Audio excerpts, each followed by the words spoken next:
Greater Tzaneen is a large subtropical garden of fruit plantations. For visitors, one of the jewels in its crown may well be King's Walden Garden Manor. Once a vast agricultural estate, today it's a boutique hotel, owned and run by Billy and Manette McKechnie. So we're discovering many hidden gems in Limpopo, but this takes the word hidden gem to a whole new meaning. It definitely does. It's stunning with the views that look over into the Blyde River Canyon on a crystal clear day. You look over the Moholo mountain range and to the east, basically into Kruger, so it's stunning. And with the rain falling and the mist over the mountains, it just makes it so romantic. Definitely. But on the other side, when it's sunny, it's also stunning. The plants and the flowers, they all have different times of the year that they're flowering. At the moment, we have tribuchinas that are flowering, and then the agapanthus are later on in the year. So there's always a different plant busy flowering. The garden pond tells its own story. When the manor was built in 1904 by Bill Tooley and his first wife Muriel Francis, it was a grass tennis court. After Muriel died from malaria, he married Elsie, who saw the tennis court as a reminder of Muriel, so turned it into a pond. Okay, shall we head up that beautiful staircase? It looks very welcoming. Definitely, yeah. That staircase actually got revamped or redone in 1947. There's lots of areas like that in the garden that actually has this, by the second wife. She really wanted to completely change everything, She did, yes. And then she also put up these two sphinxes. Okay. And since then, it's been a tradition for every male that passes the right sphinx to touch her breast. Touch her breast? Yes. So, okay. I insist that you have to do it. All right. I'm good at that. Just like this, just rub it. Yeah, yeah. And the monitor blew this out. There we go. Just like that. Just like that. Okay. Yeah, well, do you have any children? No, no. Are you wanting any children? Eventually. Good, because that's for virility. So be careful when you go back home. Can I unrub? I don't want children quite yet. It's too late now. Oh, okay. Yeah. Good luck. Yeah, we arrived here in Tzaneen about 6 or 7 years ago, and with no children. I happened to meet the Sphinx, and now we have 3. You're making me very nervous. You should be. Listen, I don't blame you. This is the kind of, not only baby-making weather, but this is the kind of place you just want to make babies. It's that beautiful, it's that romantic.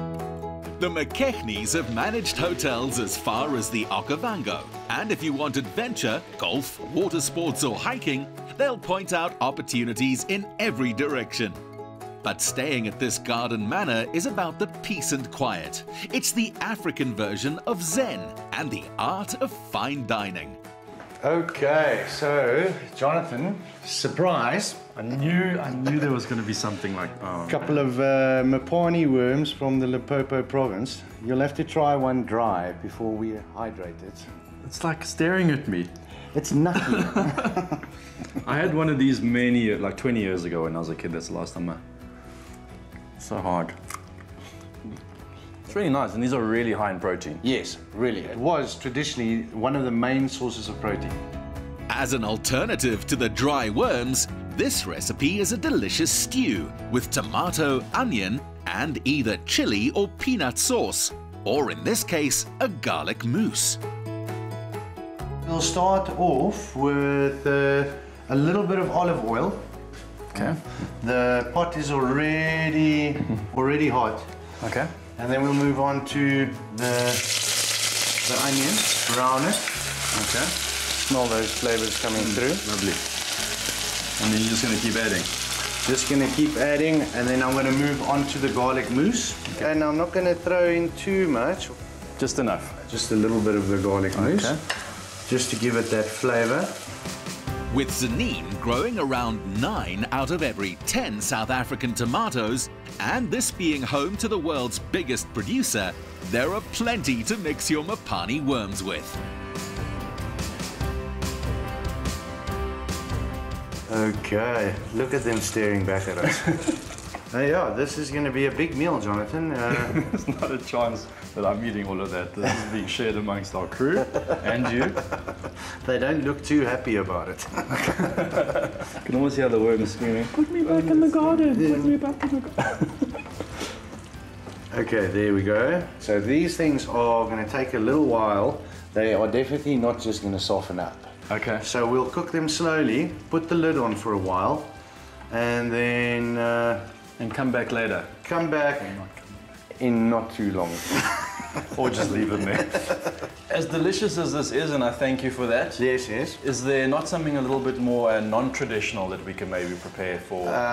Yes, we are about to go and prepare my salmon goat.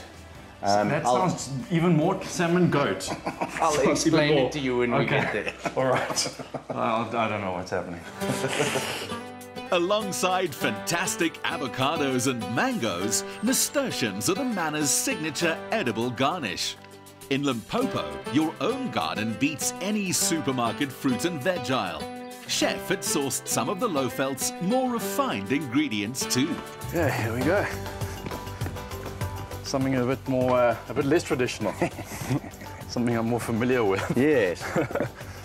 Some fresh produce from the area. We're using a Salmon Goat cheese that's from Maguba's Kloof. And then I've got some trout, which is from Leidenburg, Landsklip.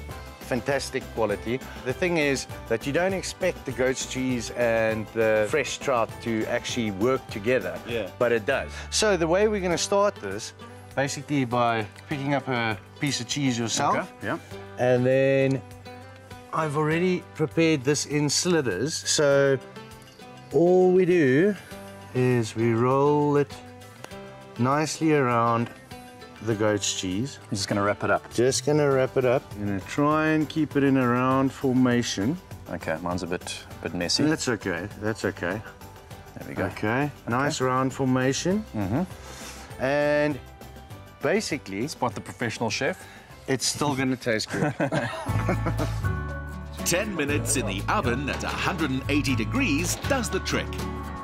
Grab a nice little handful. Okay, got some herbs. So what is this, mainly rocket, eh? This is mainly rocket and a little bit of basil.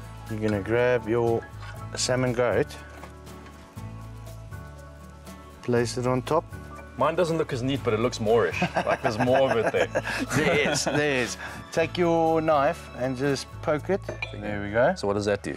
That is to place your nasturtium on top. And then topped with my own version of a light Thai vinaigrette. And then from there, it's just to literally top it with a nasturtium. That's Cool. it. And That's it. that goes in our hole. That goes in the hole. In the hole that we... If you eat the flour hole, it's got a slight mustardy wasabi tinge to it. A little bit sweet at first, and then it'll give a kick at the end. Definitely. And there we go. Great. Finished. Looks great. Thank Still you. warm. I can feel the heat coming off the plate. Excellent. Now the only thing is to taste it. Now we taste. Go for it. Which fork? I never know which I one. hope you enjoy it. Not that one. That's very big. So now I imagine I must get a little bit of everything, right? I think so.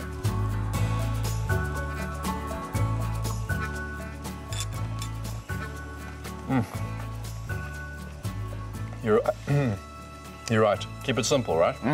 Because you can pick up all the different tastes, and nothing overpowers the other. Just works together. That is a simple and beautiful combination. I So must easy say. to make, but the flavors are just great. And perfect for a picnic, right? Definitely. Definitely. So we better make some more because I'm going to polish this one off. And your then wife's going to be waiting, and I think that's we it. must make some more for her. That's it. That's what we'll Tuck do. in there. I'm about to. John tried to steer conversation as far from Mapani worms as possible, but with no luck. Chef finished the delicacy off in a modern northern Italian way, with deep-fried yellow polenta chips. Escape was not an option. Your wonderfully Nice cooked, and soft and- nice and soft Mapani worms. Soft and moist and looks like they've been stood on. Delicious. Enjoy. Okay. And that's it. All together. Good luck. The head should still be Yeah, crunchy. the heads are all falling off and it's just, that's carnage in there. Oh, boy. How is that? That's actually amazing. Oh, really? Good. Are you surprised? I've got some more. No, I'm good. Okay, okay. Because it's very rich. It is. It a is. very rich It definitely is very rich, yes. Very rich flavors. You can't have a lot of this, but it is delicious though. Thank you. The showstopper at this boutique hotel is a picnic at the foot of the lightning tree. This really is a spectacular place for a picnic. Absolutely amazing. It is, it's very special.